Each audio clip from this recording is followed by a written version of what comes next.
Empezamos con el postulado neoclásico de soberanía del consumidor. La teoría neoclásica nos dice que la producción se ordena en función de lo que los consumidores realmente desean. El consumidor es el soberano del mercado, es el que manda. Somos nosotros los consumidores quienes libremente con nuestras compras o abstenciones de compras decimos qué se debe producir o qué no se debe producir y a cuáles precios, ¿no?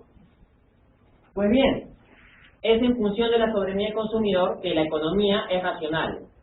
La economía se define como la administración de recursos escasos para satisfacer las necesidades humanas. Si el consumidor es en verdad soberano, lo que debe suceder es lo siguiente: que los recursos solo puedan administrarse de modo eficiente de un modo tal que satisfagan las verdaderas necesidades del consumidor. En ese sentido, este postulado tiene presupuestos e implicancias. Los presupuestos de su postulado de soberanía del consumidor es: 1, la exogeneidad de las preferencias, que quiere decir que el economista no se encarga de estudiar las preferencias, vienen dadas.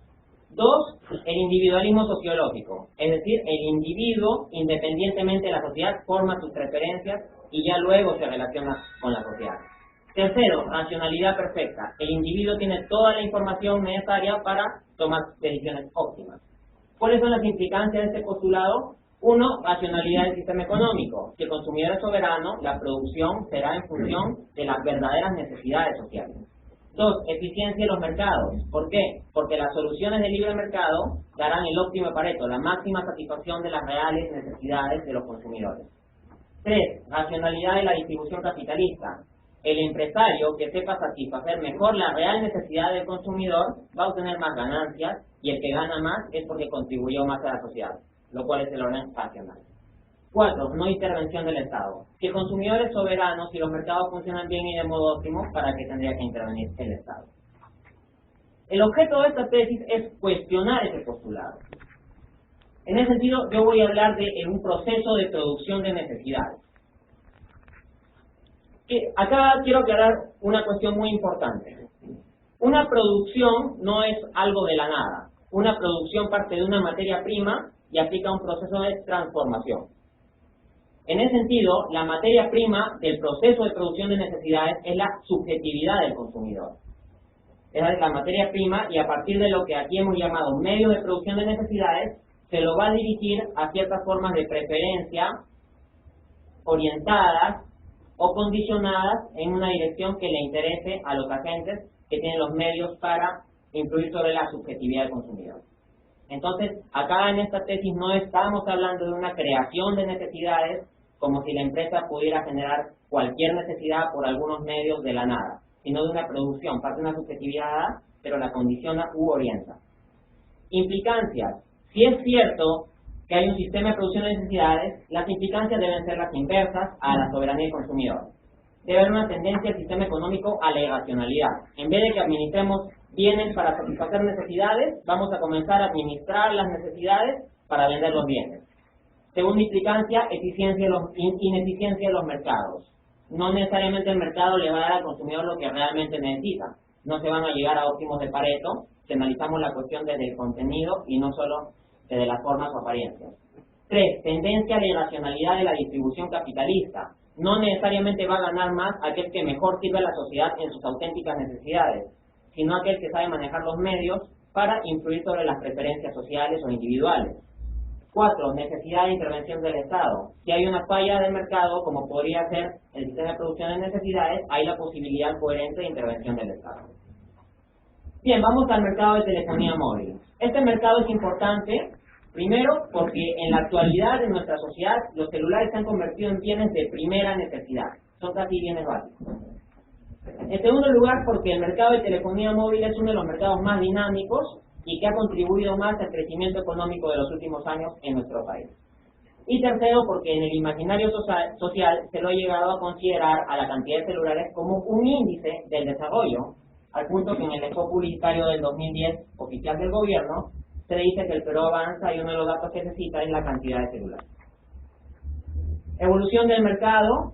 Hacia el año 2000 teníamos 4 operadores, los que vemos ahí: Telefónica Móviles, Comunicaciones Móviles del Perú, Nextel y América Móvil. O sea, tendríamos las marcas de Movistar, Bell South, Nextel y TIM, que luego se transformó en Claro. Acá, en este cuadro, lo que yo estoy presentando es los datos del 2000 al 2011 de la cantidad de celulares que habían en el país. La cantidad de celulares al 2011 es de 29.107.697 celulares. O sea, ya casi alcanzaban la cantidad de la población, una relación casi de 1 a 1. Bien, en mi tesis yo he hablado sobre dos imperativos que compelen a las empresas, lo ponen en la necesidad de influir en la subjetividad del consumidor. El primero de ellos es el imperativo planificador. El imperativo planificador quiere decir que si las empresas se someten al libre juego de la oferta y la demanda, van a tener mucha incertidumbre con respecto a precios, con respecto a cantidades, y eso les va a impedir hacer planificación a mediano o largo plazo, o simplemente proyectar los estados para el próximo año. En ese sentido, la empresa no puede ajustarse pasivamente a la dinámica del mercado. Si es una empresa grande y está en la capacidad de moldear el mercado, debe hacerlo. En ese sentido, la empresa se va a ver empujada a moldear en la medida de lo posible las condiciones de oferta y de demanda para minimizar incertidumbre. Las precondiciones del imperativo son las siguientes. La primera es que haya concentración en la estructura industrial. ¿Qué quiere decir esto? Que pocas empresas sean las que manejen básicamente la producción. Para tener poder sobre el mercado, para configurar las condiciones del mercado, hay que tener primero poder del mercado. Entonces, utilizamos el índice HHI, que es la sumatoria de los cuadrados de las participaciones del mercado. Acá está la gráfica de las participaciones en el mercado peruano de telefonía móvil, año 2012. 73% Movistar, 33% Claro, 4% Nextel. Poniendo en términos al cuadrado, está en el cuadro que está al costado, y el índice HHI calculado es de 5.074. Cuando el índice pasa de 4.000 ya se puede hablar coherentemente de una concentración, y eso es lo que estamos verificando en este mercado. Pero además, otra condición del imperativo planificador es que la lucha del mercado, la competencia, se reduzca a unas pocas empresas rivales pero poderosas. Evidentemente, esto sucede en el mercado de telefonía móvil. Se ha configurado una estructura de ring, tipo ring de box, entre Movistar y Claro. Ellos luchan por el mercado y también se cumple lo que Ries y Strauss llamaban la ley de la dualidad. O sea que al final la competencia en mercado se convierte en una competencia de dos titanes. Luego, también hay que señalar que en el imperativo planificador, las empresas no solo compiten dentro del mercado, sino compiten por configurar la estructura misma del mercado y las condiciones del mercado. ¿Sucede esto en el mercado de telefonía móvil? Sí, por ejemplo, la compañía telefónica que maneja la marca Movistar ha capitalizado muy bien sus relaciones con el Estado para configurar también a su vez las condiciones de mercado. El imperativo planificador en el mercado de telefonía móvil. Ahora vamos al tema de la necesidad de planificar la demanda en virtud del imperativo. El mercado de telefonía móvil es un mercado, un sector, un rubro, en el que se requieren realizar grandes inversiones en infraestructura, en publicidad y en tecnología. En ese sentido hay que acometer grandes gastos. Ahora bien, si las empresas del mercado de telefonía móvil, básicamente Movistar y Claro, estuvieran en una absoluta incertidumbre de cuáles son los precios o cantidades que van a obtener en los resultados del mercado por el libre juego de la oferta y la demanda, ¿qué sucedería? No aceptarían la apuesta, sería demasiada incertidumbre.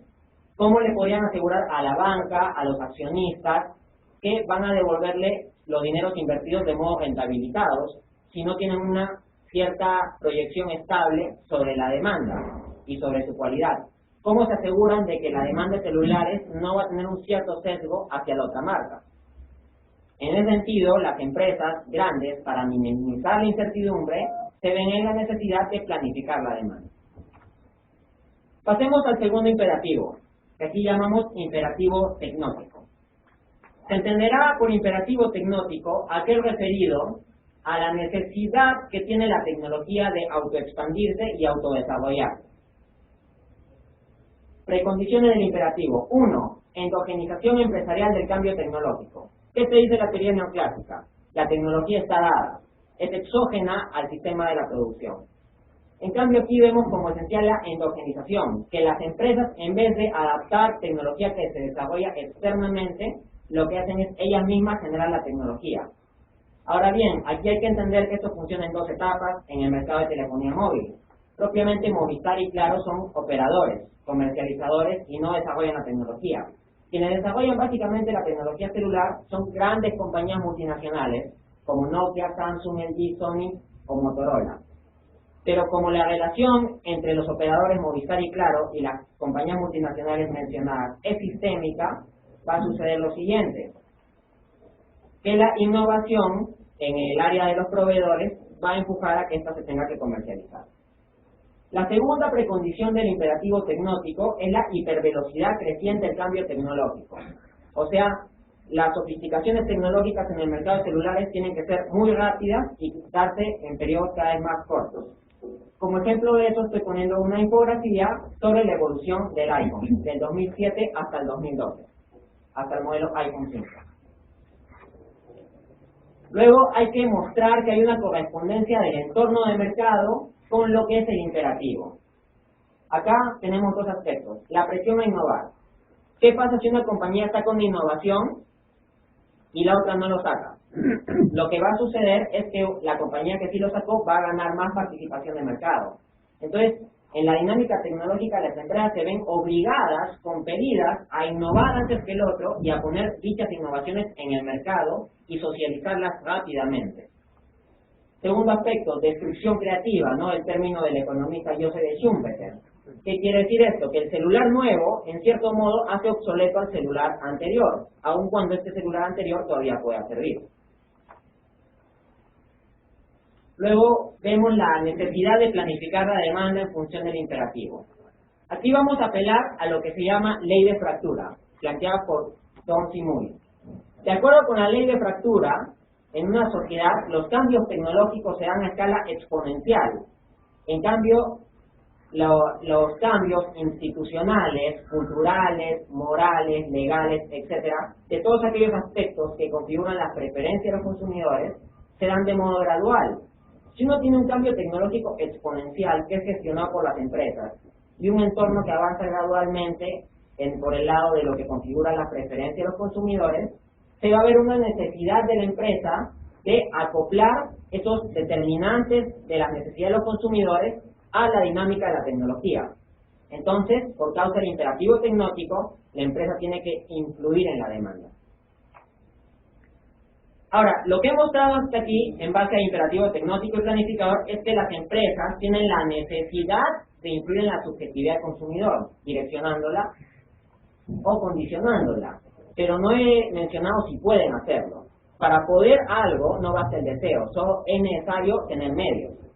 Y aquí están pues los medios de producción de necesidades. 1. La publicidad. De cada medio he distinguido 3 modalidades de acción.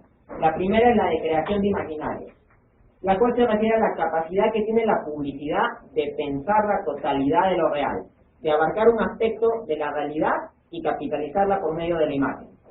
Aquí tenemos la famosa propaganda de un lunes cualquiera, Isabalita y todo eso, ¿no? De la compañía Movistar. Conectados podemos más. Se capitaliza el patriotismo, la unión de los peruanos. Luego, segunda mecanismo de influencia. Influencia en el proceso de socialización. Los individuos somos seres sociales. En la medida en que la publicidad pueda captar esas interrelaciones sociales y dirigirlas hacia su marca o producto, se está aplicando este mecanismo. Todos hemos visto esta imagen en el Facebook. Si vas a salir, mantente conectado con tus amigos. Es necesario, absolutamente necesario, tener celular para estar conectado, y si no, no existe. Tercer mecanismo, influencia en el proceso de individuación. No solo nos socializamos, también queremos ser personas singulares. Entonces, otra arma que tiene la publicidad es capitalizar ciertas características en base a las cuales las personas se individualizan, se singularizan y representarlas en las marcas o en los celulares. Celulares para jóvenes, para chicas, para niños, etc. Segundo mecanismo, o segunda modalidad de producción de necesidades, la gestión de marcas. Primero tenemos como primer aspecto la autoconstitución trascendente de la marca. Sucede cuando la marca comienza a tener vida propia. en vez de que sea el producto el que da prestigio a la marca, comienza a ser la marca la que da prestigio al producto. Ejemplo, lo que dice la compañía Claro: si tienes Claro, lo tienes todo. Otra modalidad, apropiación asociativa. La marca tiene que asociarse a ciertos valores, personajes o experiencias. Claro y la canción del verano, ¿no? Ahí está el tema del verano.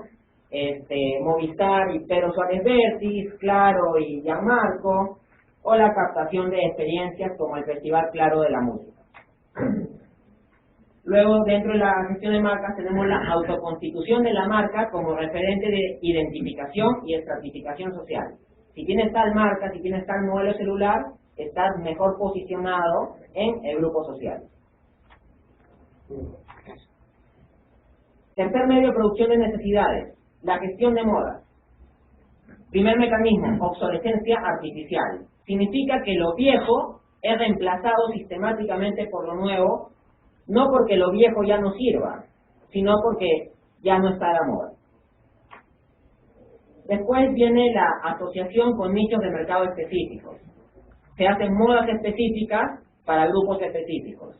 El celular que está de moda en los jóvenes, por ejemplo, es el smartphone. O las pantallas táctiles también son otro instrumento de la moda. Finalmente, en la gestión de modas tenemos la socialización hacia abajo. ¿Qué significa esto? Que las modas inicialmente surgen para una cierta élite, pero luego se van socializando hacia otros grupos. Se democratiza el lujo y el derroche. Los celulares inicialmente en la década de los 90 eran poseídos por ejecutivos que tenían necesidades de coordinación. No obstante, en la actualidad se han socializado a un punto en que las personas de más bajos ingresos en nuestra sociedad tienen teléfonos móviles que muchas veces son mejores que los de uno mismo, ¿no? También sucede que en zonas muy alejadas del país, donde llegan pocos servicios básicos, electricidad, agua, aún ahí encontramos personas con celulares relativamente sofisticados. Y también el tema de las edades, ¿no? Hay niños muy pequeños que ya tienen celulares. Finalmente, el último mecanismo, el último medio de producción de necesidades es el marketing. Primera modalidad de influencia, la ubicuidad creativa. Significa poner el producto o la marca en todas las partes, pero de modos persuasivos, creativos, de tal modo que la subjetividad del consumidor quede aprisionada en ese marco de referencia. Recordaremos la campaña de Movistar con la letra M. Pídeme, quiéreme, cómprame, etc. Segunda modalidad, manipulación de percepciones.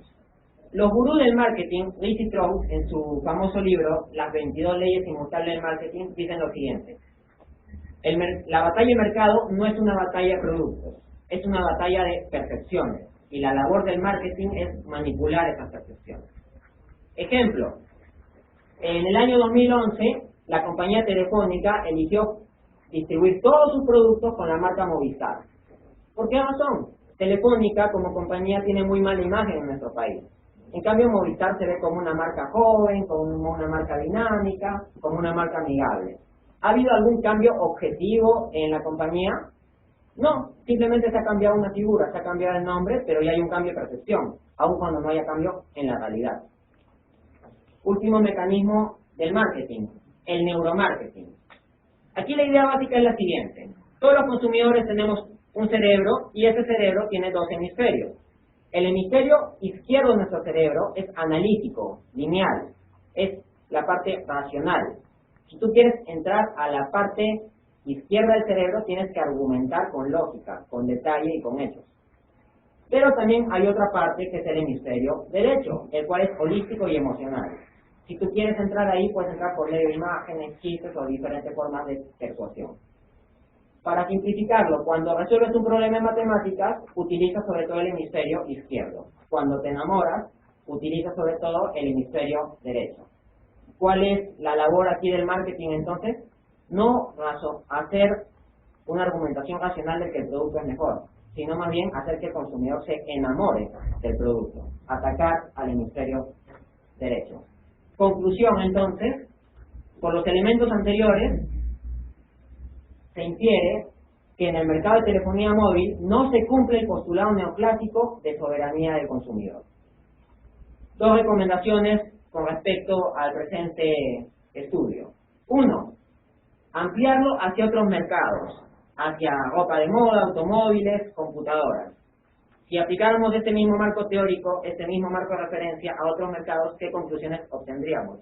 Muy probablemente conclusiones similares. 2. Investigar la utilidad, relevancia y o pertinencia que puedan tener las nociones de imperativo planificador e imperativo tecnótico en el estudio de la microeconomía y la organización industrial. Me parece que son elementos conceptuales, categoría análisis, que deben tenerse en cuenta en la teoría económica. Muchas gracias.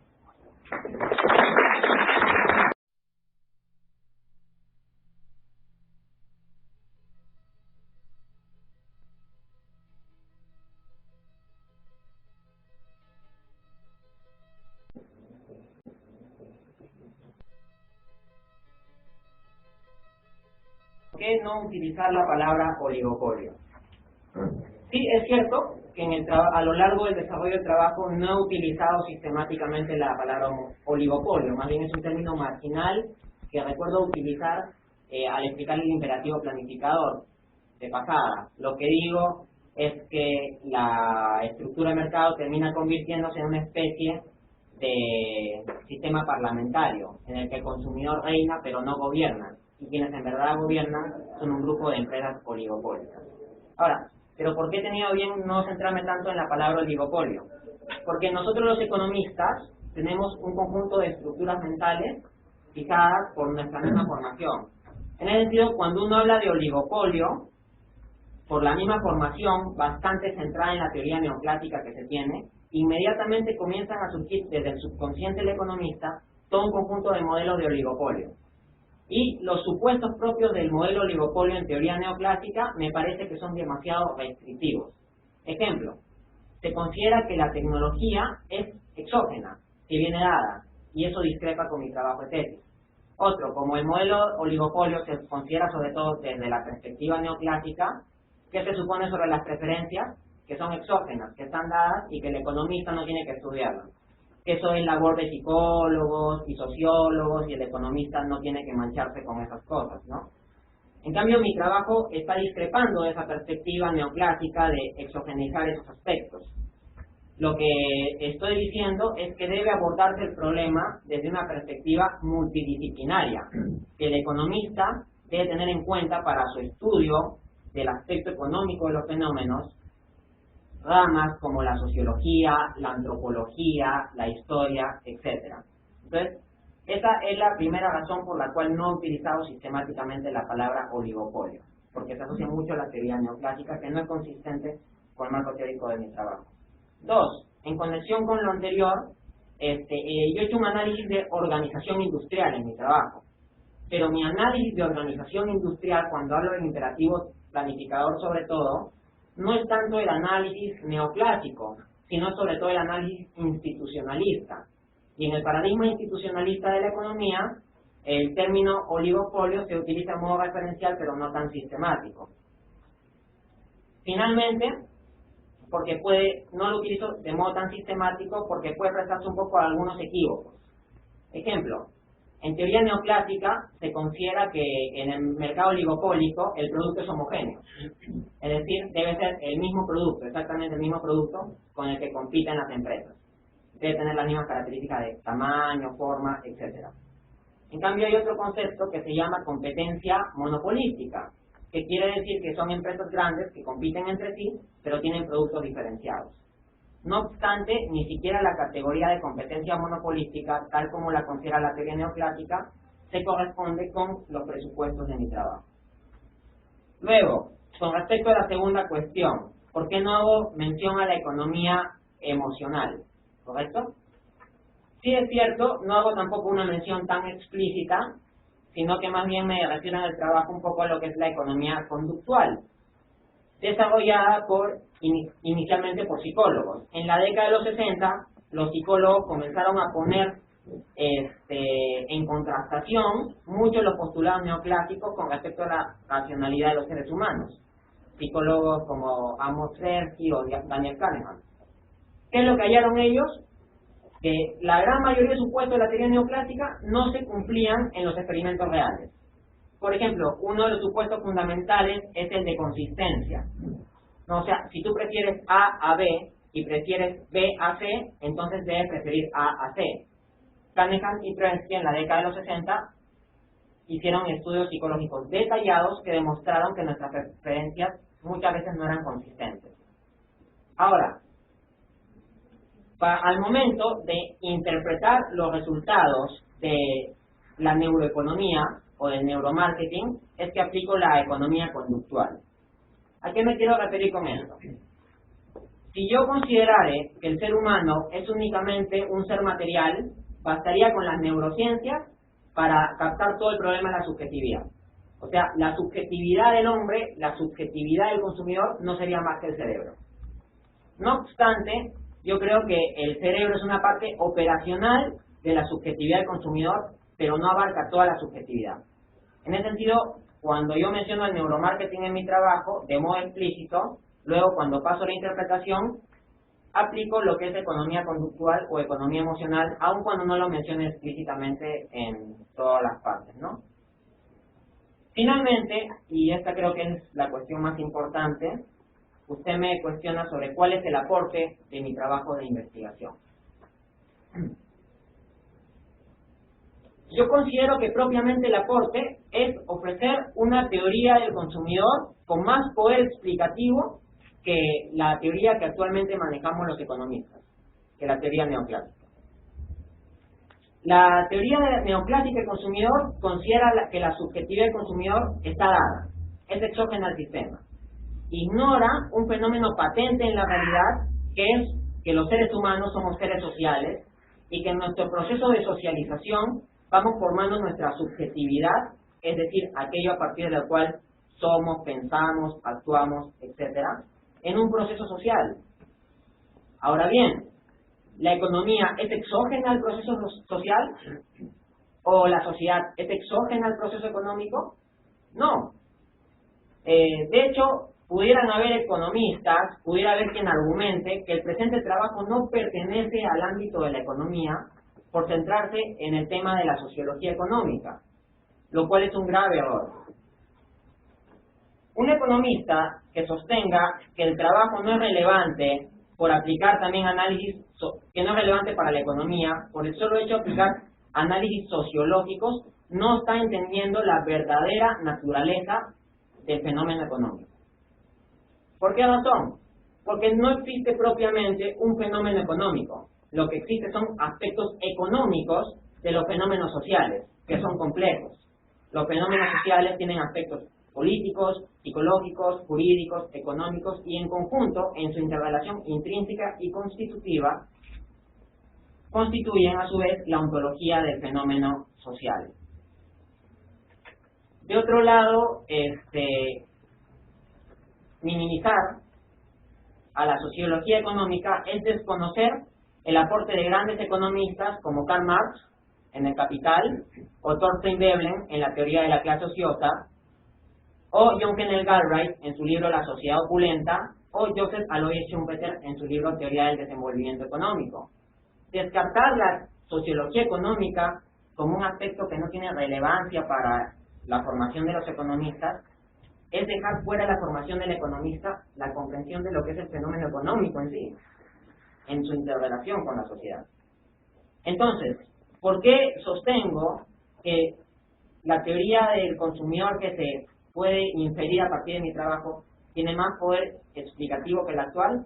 Por lo siguiente.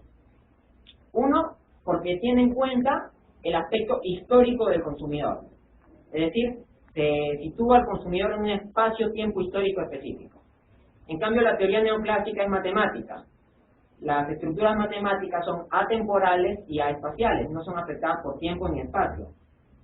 En ese sentido, una teoría que se construya fuera de tiempo y espacio sobre el consumidor es una teoría que crea una mitologización del consumidor, un fantasma del consumidor, pero no explica la realidad. De otro lado, mi planteamiento se centra en la construcción social de la subjetividad.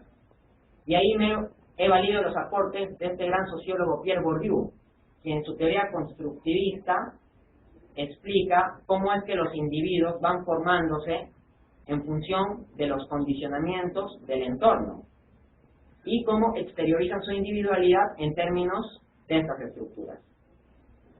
A su vez he tomado, aun cuando no lo mencioné de modo tan explícito en todas las ocasiones, los aportes de la economía conductual, lo que es el neuromarketing, y a su vez en organización industrial he planteado imperativos específicos sobre la dinámica empresarial, el imperativo planificador y el imperativo tecnótico. Estas dos son categorías de análisis que no se encuentran en la teoría económica vigente. En ese sentido yo creo que son aportes genuinos, y a su vez los mecanismos específicos que he explicado para los medios de producción de necesidades, ¿no? Publicidad, gestión de marcas, gestión de modas, marketing, cada uno con sus 3 modalidades de influencia, son innovaciones que está haciendo el trabajo para un mejor análisis. Es ahí donde yo veo los aportes de la investigación. Gracias.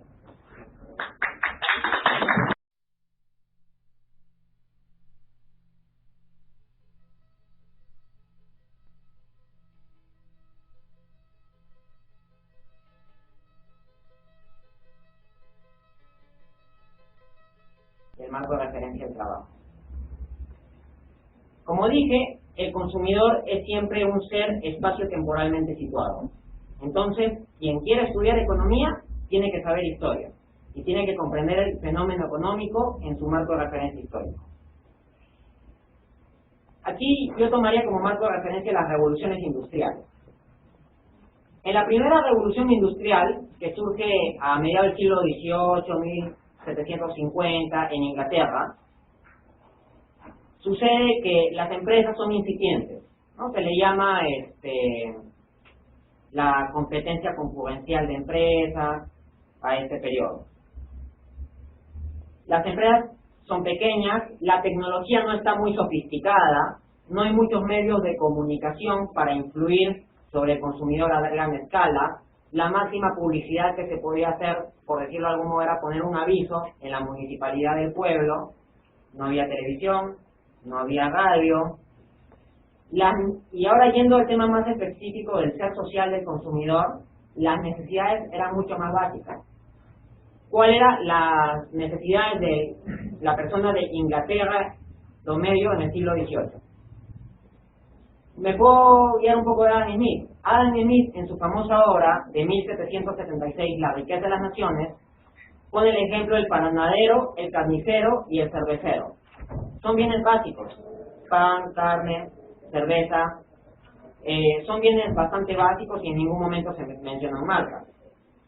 Entonces, las personas de esa época tienen que vestirse, alimentarse y tener vivienda. Pero luego, cuando va viniendo un proceso de mejoramiento económico y pueden acceder a mejores salarios y se va sofisticando el entorno, ya comienza a cambiar toda la economía en su conjunto. En la segunda revolución industrial, ¿qué sucede?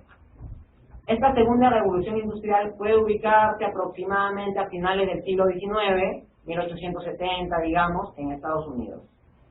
En esta época comienza a surgir la concentración empresarial: monopolios, oligopolios, estructuras de competencia monopolística, radio, teléfono, televisión, comienzan a surgir más medios para hablar a las masas de comunicación masiva, es decir, las necesidades de los consumidores comienzan a sofisticarse un poco más por causa de que tienen más ingresos y ya no tienen que cubrir únicamente lo básico.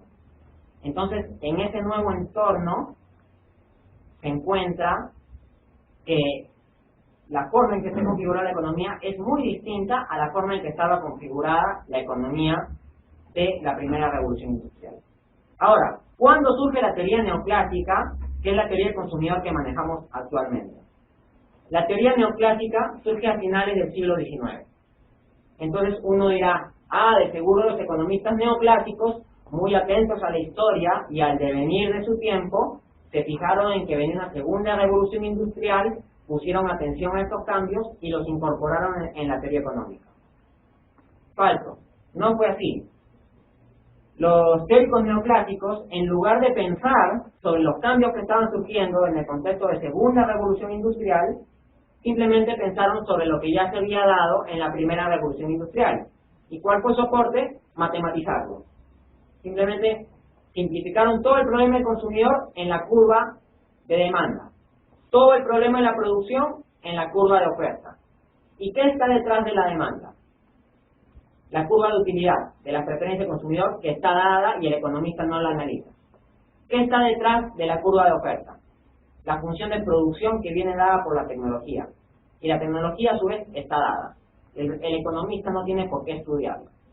Es labor de ingenieros configurar la función de producción. Entonces, esta teoría neoclásica, con tal de buscar la estabilidad del equilibrio del libre juego de la oferta y la demanda, lo que hace es mandar fuera los elementos que desestabilizan el sistema. Unas preferencias de los consumidores que van cambiando por el contexto histórico y una tecnología que cambia por las revoluciones industriales.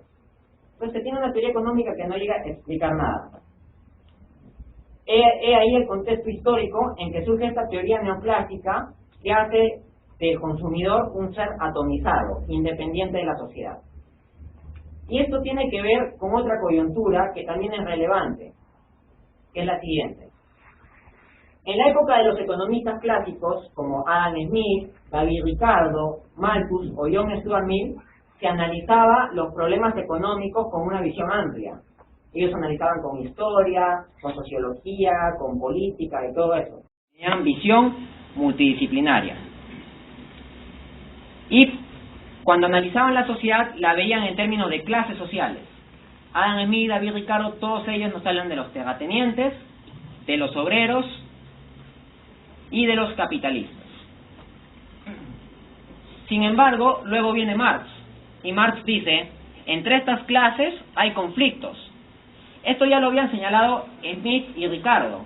Sin embargo, ni Adam Smith ni David Ricardo habían planteado una teoría de revolución política como la lucha de clases, porque ellos más bien eran defensores de la burguesía que estaba surgiendo.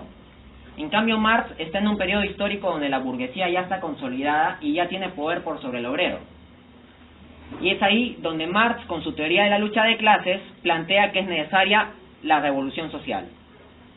¿Qué sucedió entonces? La teoría económica se convirtió en un monstruo peligroso para el poder económico. ¿Por qué? Porque los desarrollos de la teoría económica mostraron que podían haber conflictos entre los grupos sociales, entre las clases sociales, entre el capitalista y el obrero. ¿Qué es lo que tenía que hacerse entonces? Esterilizar a la teoría económica. Construir una teoría económica que no muestre conflictos de poder. Construir una teoría económica que no muestre conflictos sociales o entre clases sociales. ¿Cómo tú puedes construir una teoría económica que no muestre conflictos entre clases sociales? Muy sencillo, elimina la noción de clases. Entonces, Adam Smith, David Ricardo, Marx analizaban con clases sociales. Los neoclásicos, ¿cómo analizan? El empresario individual con su función de producción individual y su optimización, y el consumidor individual con sus preferencias exógenas, independiente de la sociedad y que optimiza.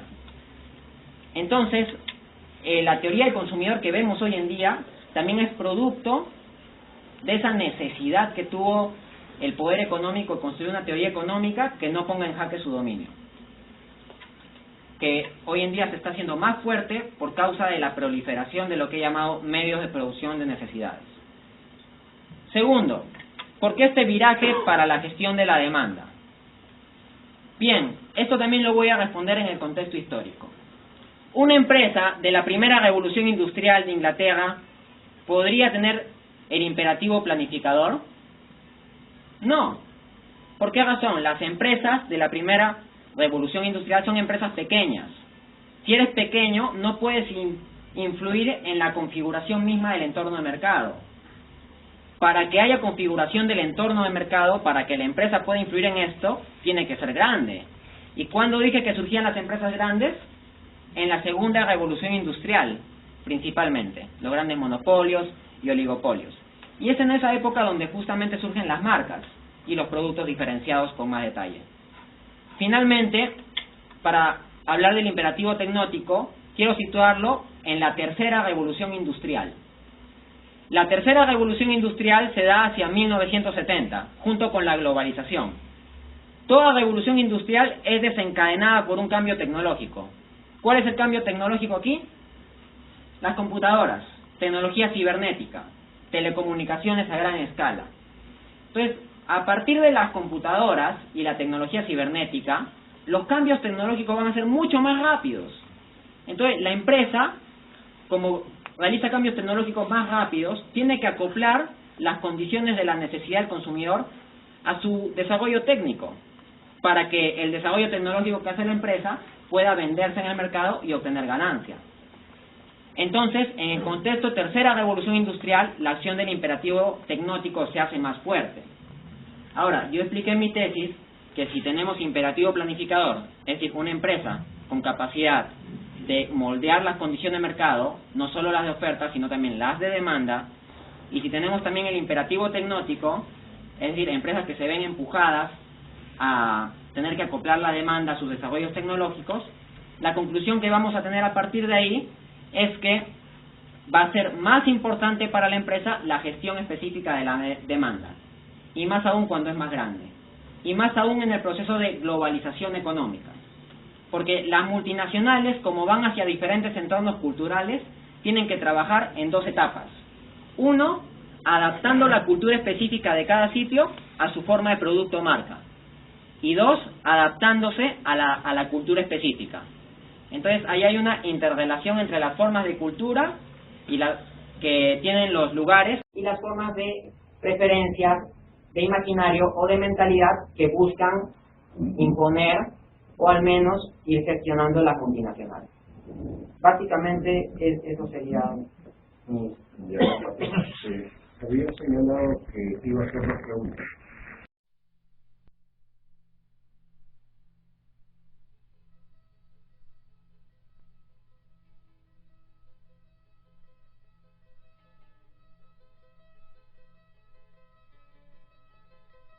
Que la forma en que usted ha estructurado su pregunta va a permitir revelar cuál es la gran tragedia de la teoría económica actualmente por ignorar la historia, que es la siguiente.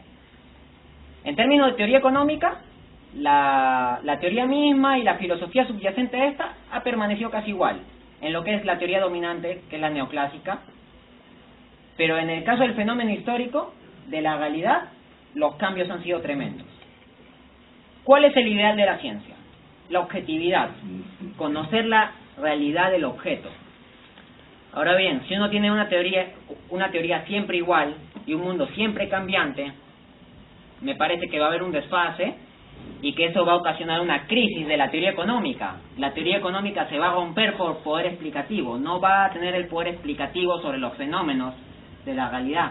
Se le va a escapar la realidad por no haber ajustado sus esquemas filosóficos a los cambios de la misma. Y eso es lo que estamos viendo, por ejemplo, con la presente crisis económica. Nuestro mundo es un mundo de crisis económica, crisis social, crisis ideológica, crisis política, crisis ecológica, y la teoría económica no ha cambiado mucho, en realidad. Ahora, más específicamente, usted me pregunta, ¿cuál es la filosofía subyacente a la teoría del consumidor? Yo ubico dos. La primera es el utilitarismo, planteado por Jeremy Bentham, y la segunda, en el lado epistemológico, es el neopositivismo. ¿Qué quiero decir con el utilitarismo? La escuela utilitarista es una visión de la filosofía que surge más o menos en el siglo XVIII, por los finales. Lo que dice el utilitarismo es que toda la ética se reduce al placer, a la utilidad. Aquello que te dé más placer es bueno y aquello que te signifique dolor es malo. ¿En qué consiste el bienestar social entonces? En que la suma de los placeres de todos los individuos sea la máxima posible. ¿De dónde creen entonces que se obtiene el concepto de óptimo de Pareto? El óptimo de Pareto es una situación matemática donde toda la gente en conjunto tiene el máximo placer en suma. Esto independientemente de la distribución de ese placer. Es decir, un individuo puede tener el 99% del placer de la sociedad y el 99% de la sociedad puede repartirse solo el sobrante. Aún así, esa situación puede ser un óptimo Pareto en términos matemáticos. El utilitarismo, como filosofía, entonces, era un utilitarismo individualista para la teoría económica. Es el consumidor individual el que debe buscar su máximo beneficio y es el empresario individual el que debe buscar su máximo beneficio. La preocupación sobre los problemas sociales dejó de ser algo relevante para la teoría económica. Para la teoría económica, si tú dejas que el consumidor individual esté en pura libertad, como es soberano, y dejabas a la empresa en su pura libertad, como tiene que producir en función de lo que necesita el consumidor, si dejaba cada uno en su libertad, ¿qué iba a suceder? Que como las interrelaciones iban a ser positivas, se iba a obtener el máximo bienestar social. ¿Qué era lo que decía Adam Smith con la idea de la mano invisible? Voy a explicar mejor esto. Imagínese un empresario súper egoísta y ambicioso y que no le interese para nada las necesidades de su prójimo. Ahora imagínate un santo. ¿De qué se preocuparía un santo? De las necesidades de su prójimo. Ahora bien, la magia del mercado consiste en esto, que como hay soberanía del consumidor, el empresario solo tiene una forma de hacerse rico, sirviendo al consumidor. Porque si el empresario fabrica bienes que los consumidores no necesitan, no va a obtener ganancia, porque en el mercado el que manda es el consumidor. Entonces, el empresario, buscando su fin egoísta de ganar dinero, logra comportarse como un santo, porque termina preocupándose por la necesidad de su prójimo y el sistema social funciona perfecto. ¿Cuál es el presupuesto de todo esto? Que el consumidor es soberano, que el consumidor manda. Y eso es lo que ha puesto en cuestión mi tesis. El segundo presupuesto filosófico de la teoría neoclásica es el neopositivismo. El neopositivismo es una postura epistemológica que nos dice que los fenómenos, que cualquier fenómeno de la realidad puede ser expresado en términos ideales de relaciones matemáticas exactas. Cualquier economista que haya avanzado un poco en la carrera se dará cuenta de que la epistemología de la teoría económica, al menos la dominante, la neoclásica, es el neopositivismo. La econometría, la estadística, la matematización son cosas a las cuales los economistas le rendimos pleitesía. Si algo está matematizado, debe ser un buen trabajo. Y si no está matematizado, bueno, no vale la pena. Los economistas han llegado a pensar que solo son fenómenos económicos aquellos que se pueden medir, como si no hubieran problemas reales de la economía que fueran no medibles. Cuando el economista parte del prejuicio neopositivista de que todo fenómeno económico tiene que ser matematizable, con tal de matematizar va a dejar fuera de su investigación todo un conjunto de problemas que pueden ser graves en la economía, que pueden ser importantes, solo por el hecho de ser cualitativos. Y el economista que se dedica a investigar ese tipo de problemas va a ser categorizado como de menor calidad intelectual.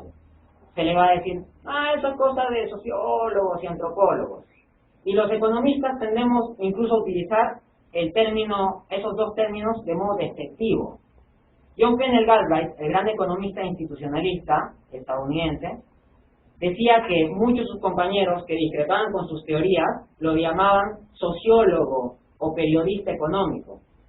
Eso muestra la ignorancia de cierto sector de economistas que no se dan cuenta de que el avance de la teoría económica depende de un marco filosófico que incorpore los aportes de otras ciencias. Entonces, la teoría económica tiene presupuestos filosóficos, pero no está incorporando los aportes que nos da la psicología, las neurociencias, la historia, las ciencias políticas, la sociología, la antropología. Entonces, como bien ha dicho el profesor, la filosofía, para estructurarse bien, tiene que partir de los datos que nos brindan la ciencia. Y en ese sentido, si la teoría económica no interactúa con otros campos del saber, si se constituye únicamente como una teoría autista, se va a convertir en una teoría incapaz de dar respuesta a los problemas. Y yo digo se va a convertir como si fuera hacia el futuro, pero creo que ahí me equivoco. Creo que actualmente la teoría económica está en un estado que no está dando respuesta a los problemas. Necesitamos que esta cambie y en ese sentido he buscado un poco avanzar con mi trabajo de investigación.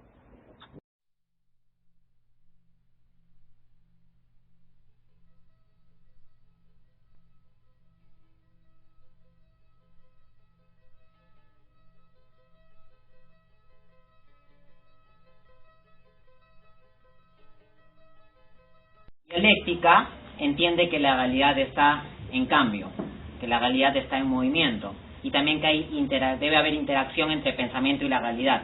El pensamiento influye en la realidad en cuanto hace actuar al hombre y la realidad influye en la configuración del pensamiento y la relación es bidireccional. O sea, hacer un análisis dialéctico de las cosas implica entender causalidades bidireccionales. A causa B, B causa A, y se influye mutuamente en un marco de referencia más complejo. En ese sentido, la teoría neoclásica adolece de esa limitación. No puede realizar ese tipo de operaciones porque es deductivista. Para la teoría neoclásica, desde su neopositivismo epistémico, A causa B lo expresamos matematizadamente, regresión econométrica y se acabó el asunto, ¿no? Todo eso con respecto al carácter dialéctico. Ahora bien, usted mencionó que al ser mi trabajo de investigación una crítica frontal de la teoría neoclásica, tenía cierto sesgo hacia la teoría marxista. Señalar dos cosas. Uno, toda investigación siempre se da desde determinados sesgos metodológicos o filosóficos. Es decir, cada investigador también es un ser social, ubicado espacio-temporalmente y desde ya tiene presupuestos. Esa separación que ha hecho la teoría neoclásica entre economía positiva y economía normativa es una separación falaz, porque la economía positiva, o la que llamamos economía positiva, tiene presupuestos filosóficos implícitos. Como la matemática nos lo esfuma, no nos damos cuenta, pero quien reflexiona con visión epistémica, filosófica sobre eso, se va a dar cuenta de los supuestos. Entonces, lo que yo diría es que mi crítica a la teoría neoclásica, más que darse desde la postura marxista, se da desde una postura heterodoxa. La teoría neoclásica es la ortodoxia del análisis económico y mi enfoque de análisis es una heterodoxia económica que busca basarse en el análisis multidisciplinario. O sea, la visión heterodoxa de la economía que yo estoy sosteniendo tiene dos pilares. 3. Multidisciplinariedad, análisis multiparadigmático y transdisciplinariedad. Transdisciplinariedad significa que tiene que haber algo que esté incluso por encima de todas las disciplinas de análisis, que las agrupe, que les dé su consistencia y que nos dé criterios para entenderlas e interrelacionarlas. ¿Cuál es el saber que está por encima de cada ciencia particular? La filosofía. Es decir, cada ciencia es un saber particular sobre un aspecto particular de la realidad, química, física, etc. En cambio, la filosofía busca hacer la reflexión general sobre el ser. Puede tomar los aportes de las ciencias particulares, como así debe trabajar, pero busca hacer una reflexión general sobre el mundo. En ese sentido, la transdisciplinariedad se basa en que yo hago una dilucidación filosófica de los principios subyacentes a las teorías. La multidisciplinariedad se da en lo que ya he mencionado, apelar a otras ramas del saber social distintos a la economía. Y, finalmente, y esto va directo a la cuestión, el carácter multiparadigmático del enfoque. ¿Qué quiere decir esto? Que yo, para criticar la teoría neoclásica, no me baso solo en la teoría marxista, sino en otros paradigmas heterodoxos disponibles. La teoría marxista, la economía conductual, la neuroeconomía, la economía institucionalista o neoinstitucionalista, el paradigma schumpeteriano, etcétera, etcétera. Entonces, en la actualidad existen alrededor de 10 escuelas distintas de teoría económica. Y lamentablemente en la mayoría de facultades de economía se enseñan unas pocas. Y esa es una gran deficiencia del análisis. Entonces, yo no me suscribo a la polaridad de teoría neoclásica y teoría marxista como las únicas alternativas metodológicas disponibles, sino que creo que se puede hacer un análisis más complejo desde una visión heterodoxa, tomando en cuenta los aportes de diferentes paradigmas. Ahora, uno podría decir, bueno, pero eso es muy desordenado, suena arbitrario, parece un eclecticismo de tomo lo que me gusta, etcétera. Por eso hablé de transdisciplinariedad, que el economista sepa tener el criterio filosófico para dilucidar cómo ir tomando esos paradigmas y estructurarlos en su trabajo de investigación. Finalmente voy al tema de los términos de análisis. Se me hizo el cuestionamiento de un uso inadecuado o equívoco del proceso de producción porque no es algo material. Acá quiero señalar justamente algunas de las limitaciones que yo encuentro a la teoría marxista de análisis. Las limitaciones es la siguiente. que la teoría marxista se desarrolla en un contexto histórico específico de primera revolución industrial. En la primera revolución industrial los bienes eran, por decirlo así, bastante materiales. Hablar de bienes intangibles en la época de Marx era algo inimaginable. Nadie hubiera hecho caso al académico que hubiera hablado de bienes intangibles. En cambio, con las sofisticaciones de la segunda y la tercera revolución industrial, la misma teoría marxista, por el aspecto dialéctico que propugna, tiene que ir cambiando sus categorías de pensamiento para adecuarse mejor a la objetividad del mundo, que es lo que busca toda ciencia. Entonces, en nuestra sociedad actual, las empresas se están centrando en producir marcas, en producir imágenes. Ejemplo, la empresa Nike. La zapatilla es un accesorio de la marca. Pensemos en ciertas marcas de ropa como Lacoste, ¿no? Con el cocodrilo. En realidad, ¿es la ropa la que tiene un cocodrilo o el cocodrilo el que tiene la ropa? Parece que la ropa fuera una excusa para la ostentación de la marca. Si uno analiza los gastos en publicidad, en marketing, en imagen de las empresas, se va a dar cuenta de que son crecientes. De hecho, la investigadora estadounidense Naomi Klein, en su libro No Logo, muestra una gráfica de la evolución de la publicidad, de los gastos en publicidad en Estados Unidos en el siglo XX. Y la gráfica pues tiene una línea creciente de modo muy consistente. Entonces, el hecho de que se puedan producir intangibles nos lleva a un contexto de desmaterialización de la producción. La producción se está desmaterializando, la cosa se está volviendo virtual, ideal, la gestión de la imagen. En ese sentido, creo que es la realidad misma la que está obligando a que el concepto de producción se flexibilice, y es en ese marco de referencia que yo utilizo el concepto producción de necesidades para distinguirlo de la creación. ¿Por qué?